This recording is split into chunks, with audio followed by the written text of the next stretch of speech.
What's up? What's good, everybody, on this beautiful Tuesday morning? Here I am, Chidi Bang, to bring you guys my raw takes on last night's Monday Night Raw. Please do like, subscribe, do all that good shit, man. But I'm gonna get right into it in a brief moment. But I'm gonna talk about unfortunate injury with Rhea. We're gonna talk about Chad Gable, CERN, and the number one contender for the tag team championship. Let's go.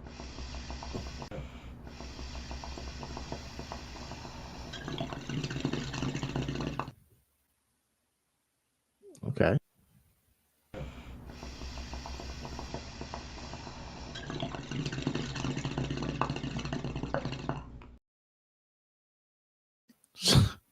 What's good, everybody? Let's keep it. Let's get right into it. So Raw opened up with Mommy Rhea Ripley showing up to, just relinquish the women's championship, the women's world heavyweight championship, due to an injury. Now, this is unfortunate because dominant reign. So me, I was very interested in seeing who could, if anybody, could potentially get that title off of Rhea Ripley. So to be quite honest, I didn't see it happening anytime soon. I didn't. I didn't see it happening anytime soon. But I genuinely thought that maybe somebody like a Jade or a Nia Jax who has this, or somebody elevating themselves as a heel to eventually take it from Rhea. Unfortunately, we will not see that reign come to an end in a clean, closed fashion. She has to drop the title due to what's up, Chris? Yeah, we live right now. Sorry, I couldn't go live last night right after Raw. I was handling some business, so I'm going live right now. But yeah, we're talking some Raw takes real quick, just for a brief moment. I'm giving my little takes on that. If you want to hop on, we could chat too. But yeah, I'm just Rhea Ripley, I think has, as we know, was a dominant run, very about a year long, plus maybe a couple of days, over that. But I like the way they are sending her off because this is kind of um, a poetic justice kind of thing with her former tag team partner Liv Morgan taking her out. I think this sets up for when she comes back for her and Liv to have a program, and I think this also sets up for Liv Morgan to be a crazy heel. Like when you look at Liv Morgan, she has these. Let's keep it real. She has these crazy ex girlfriend eyes, and I think that lends to her doing a heel persona, like a crazy heel persona that we haven't seen. Like, let's be real. This is not the Liv Morgan that won the Money in the Bank briefcase. They were like, hey, guys, let's just give Liv Morgan a chance. She's grown so much since then. And I want to see her evolve as a character. And I think this is the next step for her. And she has, just like Drew McIntyre, who kind of is a heel that has kind of like reasons for the reasons why he's doing it. He doesn't see himself as a heel because he feels like he's correspondingly, like, he's operating like as he should based on his own story. I think Liv has those same valid valid reasons for doing like, the action she has, and which is taking out Rhea and injuring her. And she mentioned in her promo after the Rhea promo, they had her backstage, and she mentioned that she's, on her Live Revenge tour, and that when she got injured due to Rhea, and taking her shoulder out last year, we put her on the shelf for 8 months. She didn't get any sympathy, and to be quite honest, that's the truth. Like, Liv was taken out of action by Rhea, and even though Rhea was the heel doing, fucked up shit, Rhea got over after that. Rhea was just still cheered for it, and we didn't give a fuck about Liv. Liv returned at the Royal Rumble, got a huge reaction, but she then proceededly did nothing really. She was stuck in this mid with Becky Jax for an opportunity to get a shot at Rhea, which she never was able to get. And then she was left off the Mania card, which Naomi and Jade, who also debuted at the Royal Rumble, were on the card, So she kind of debuted at Royal Rumble, came and returned to Royal Rumble, got a big reaction, and hasn't done nothing since. So I think this is the jumping off point for Liv for the rest of this year and seeing her character develop. I'm really interested in seeing where she can take this. I think this is a chance for her to redefine who she is on the roster and her spot on the main roster, her spot as one of the better characters and woman wrestlers on either Raw and SmackDown, depending after the draft where she goes. But moving along, we did get a tag team. First of all, we got new tag team championships. Triple H and Adam Pearce revealed to Awesome Truth a new design for the tag team championships. I thought the design was interesting. It was cool. It looks sort of like the World Heavyweight Championship does for the men and the woman, So it wasn't like too crazy to me, but it did have the World Tag Team Championship, kind of like, I guess, lettering. So that was like the biggest difference for me. It looks cool, and it's in red. I mean, the lettering is in red, so it might be the one that sticks on Raw after the draft. If I'm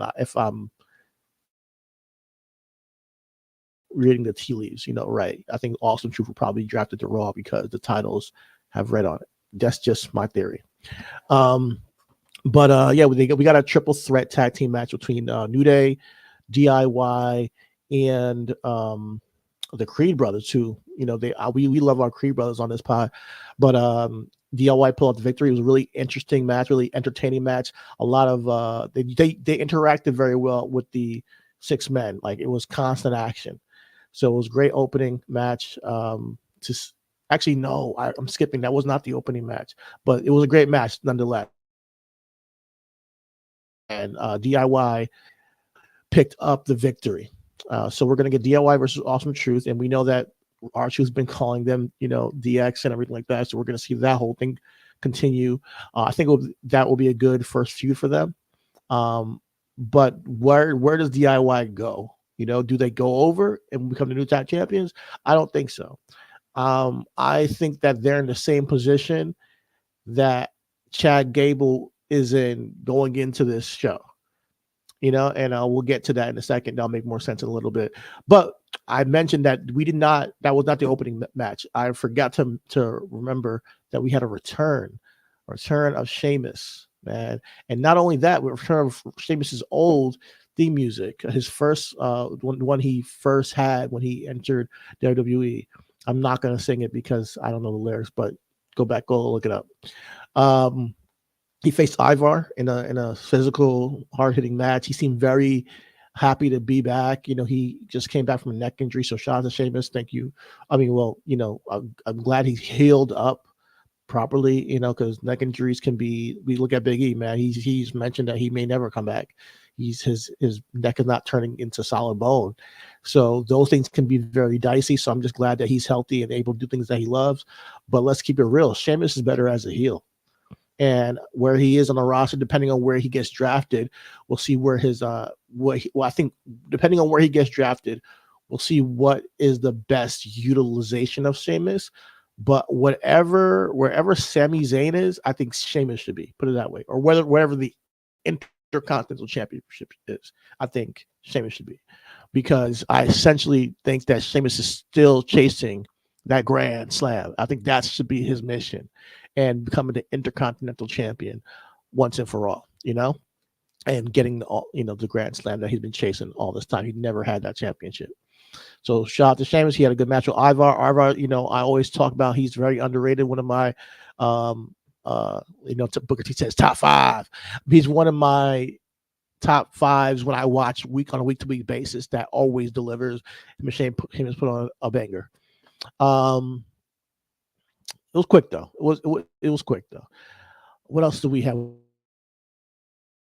Oh, he did his whole thing, putting people over, over Seth, put over people that from WrestleMania, but he's looking forward to the future. He put over LA Knight and AJ Styles for that match. He introduced Jey Uso, and Jey Uso competed in a match against Finn Balor, and he pulled out the victory. They tried to jump him afterwards, and Damian Priest actually looked like, "Hey guys, like what are you doing?" Like he was not, he was not jacking it. Like he was not, in support of them jumping him afterwards. But however, Jey Uso did get away. And one thing I noticed is that when Jey Uso got away, they followed him out the ring, up through the audience, guided him, followed him all the way up the stairs through the back of the concession stands. And I thought initially, like, oh, this is a really interesting shot, because as he was coming up through the tunnel, or to the crowd, whatever you want to say, but into the concessions, they were just they zoomed in on him and then zoomed out. So the production staff had this whole thing set up, which I thought was very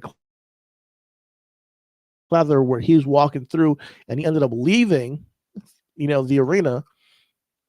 And when he leaves the arena, you see Sami Zayn, Intercontinental Champion, right there, and he's looking up and he daps him like, "Yo, what are you doing over here outside?" He's like, "Listen, this is the same stadium or same arena that I saw my first show in, and I'm over here now main eventing in that arena." And then you see the camera pan back out. They dap up. Then Sammy's walking in the same way that he came out. And he walks down, enters through the crowd to the main event, which was an interesting shot. I love that. I thought it was very creative, and showed a different way of just capturing a hometown hero in Sammy. So Sammy came down there pumped up, ready to put on a show for his hometown. He grew up 45 minutes away from that arena, and now he's coming as Intercontinental Champion. Shout out to him for his journey. He seems to have moment after moment after moment these past couple of years, and we all love Sammy. So I'm glad he's getting him, because he deserves it. Then we get the match. Now I know I'm missing some other stuff that happened tonight, but there's nothing like crazy. But let's get to the main. I know we had Andrade and Dominic was a good match as well. We had Piper Niven, Chelsea Green versus Katana Chance and Kaden Carter. It was a cool tag team match that Piper Niven and Chelsea pulled out the victory. Indy Hartwell and Candice LeRae, they had a tag team match against Maxie Dupree and Ivy Nile. Indy Hartwell seems to be adopting the heel persona and going with Candice LeRae. We'll see where that leads, because now they're going to be a heel tag team. At least they're not splitting them up, so that's cool.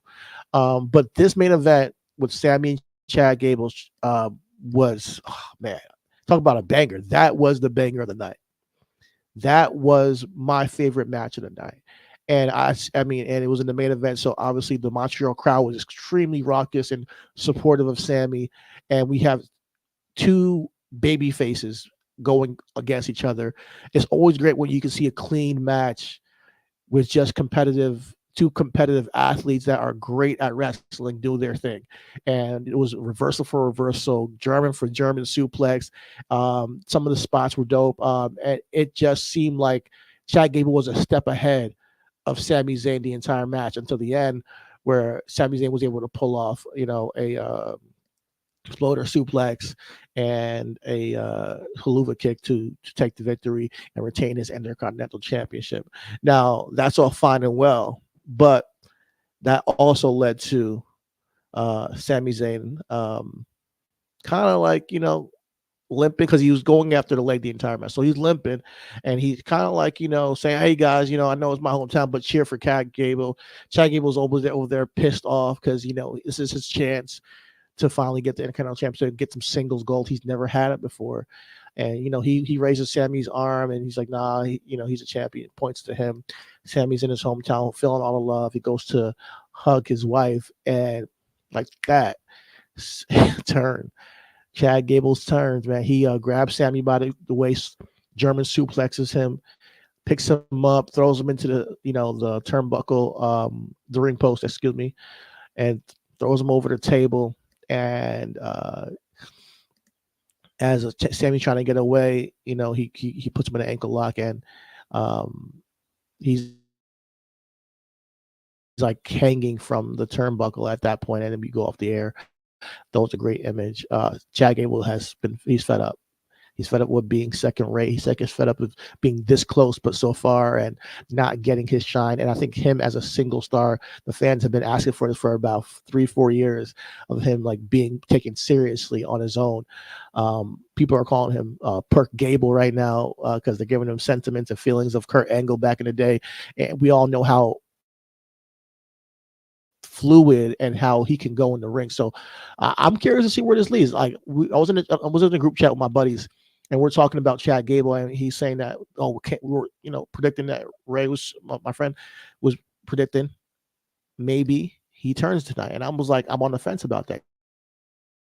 I like story as a baby. I like where he's come from. I like his Olympic background. I like that he's hasn't won a single title yet. So if he were to win as a baby face, it would be a huge moment. That's what in my mind I'm thinking. But we got the turn, and sometimes you need that. And that's what I was saying about DIY. Sometimes you're not in the spot of the competitor or in the spot of the champion, and then you end up losing a title match and then having to make a change. So if DIY ends up going after Awesome Truth, who's the babyface clearly, and they're a babyface tag team right now, kind of stuck where it's like if I lose here, there has to be some kind of impetus to change. So does DIY turn heel? Do they start doing that? And do we want to see a heel DIY? But a heel DIY and a heel Chad Gable is kind of like the same thing to me because I want to see these guys as babies get their first championships because they've been very much so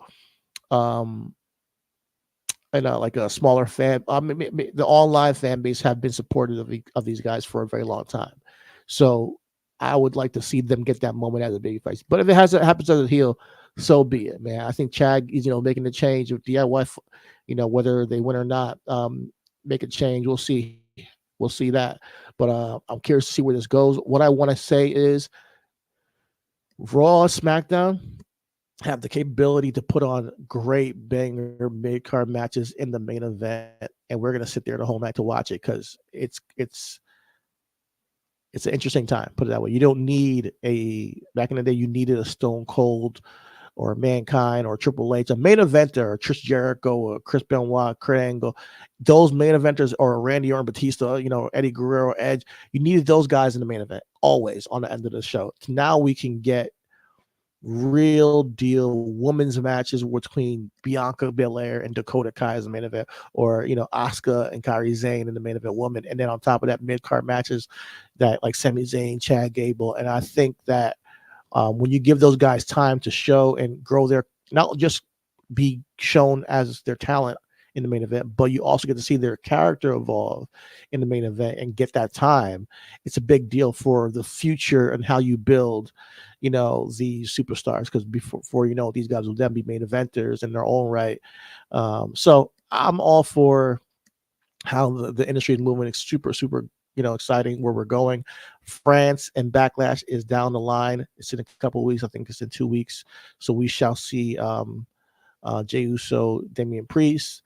We'll see who wins between LA Knight and AJ Styles this Friday to go against Cody, which I think will be AJ Styles. We're probably going to get Awesome Truth versus DIY, and they're probably going to do some kind of match to determine the new women's World Heavyweight Championship. So yeah, a lot to talk about, a lot to talk on our podcast this week, but the week ain't over yet. We still got AEW, we still got NXT, we still got SmackDown to see where this week goes. Week that wasn't professional wrestling. I just want to tap in real quick and give you my immediate thoughts and my raw takes on last night. Y'all stay tuned with the Reaper Wrestling Podcast. We'll be back to this later on this week and next weekend with more takes on the week that was in professional wrestling. Thank you for joining me. Thank you for listening. If you are still here, hit that like button, leave a comment below. Let me know how y'all thought on last night's episode, and we'll be back with y'all next week. Peace.